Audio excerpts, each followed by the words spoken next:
Hey guys, Harvey Cthulhu here.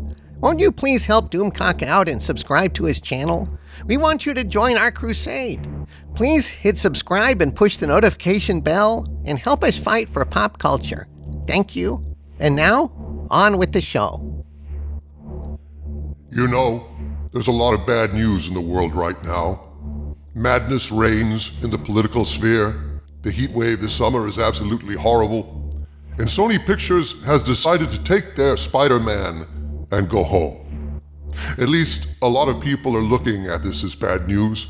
Twitter has erupted over the last few days with people upset that Sony, the holder of the rights to Spider-Man, has decided to remove their superhero from the MCU because Disney, they say, tried to strong-arm them into a deal that would have deeply cut into Sony profits.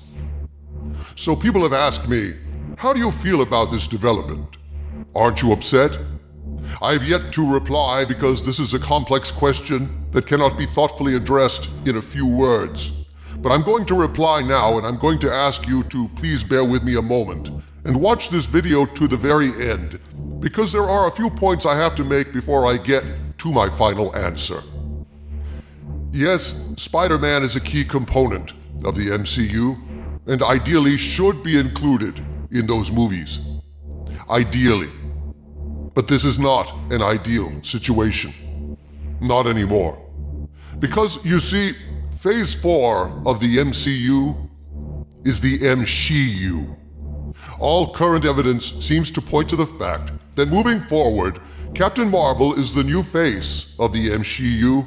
The Avengers are now supposedly going to be an all-female team, and accordingly, Thor, Blood and Thunder is turning Thor into a woman, thanks to the brilliant thinking of Ragnarok director Taika Waititi. Taika Waititi recently took a page from the Ruin Johnson playbook, taking to Twitter to mock Thor fans who didn't want to see one of their favorite superheroes undergo a forcible sex change operation. Taika Waititi thought their pain was funny. Which begs the question, who cares if Spider-Man is not going to be a part of this loathsome travesty moving forward? This perversion of the MCU where most of the male heroes we loved are either dead or women. Isn't Spider-Man better off away from the coming train wreck that is the MCU? Are we really losing all that much by having him web-sling away from the igniting Zeppelin that is Feige's handy woke? If this was the MCU of the past 15 years, I would be heartbroken about Sony taking Spider-Man back. I would be furious, because the MCU was the greatest cinematic franchise of all time for quite a while. But those days are gone, my friends. The MCU moving forward is not something I care to be a part of, and I'd rather not see Spider-Man soiled and belittled in the coming MCU debacle. So I'm not terribly torn up about this, especially given that right now, Disney is using Twitter bots and phony accounts in an attempt to attack Sony Pictures for not bending the knee to the mouse. Regardless of how you feel about this move, how can you support a company that resorts to dishonest and disgusting tactics like using bots to spread phony memes? Have you forgotten Captain Marvel and the lengths that Disney went to smear anyone expressing dissent against Captain Marvel as a sexist? How Disney used its power to crush dissent, to force Rotten Tomatoes to change its website, and YouTube to change their algorithm, all to promote their mediocre little Captain Marvel for political purposes. I cannot forget that, any of it. But none of these arguments was the first thing to pop into my mind when I heard this news. No, I was thinking of Ollie Jones. Ollie Jones was a brave little boy who knew he was dying, and his final wish was to have Spider-Man on his headstone.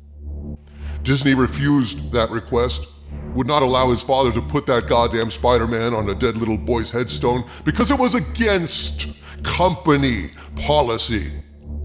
That's the soulless, heartless corporation that all the Twitter bots are defending today.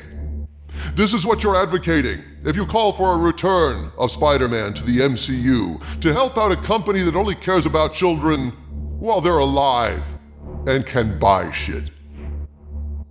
This is what you're defending. Well, today I saw a video that broke my heart. I saw it on Twitter. And for those of you who believe Twitter is an evil cesspool of toxicity and hatred, you're right most of the time.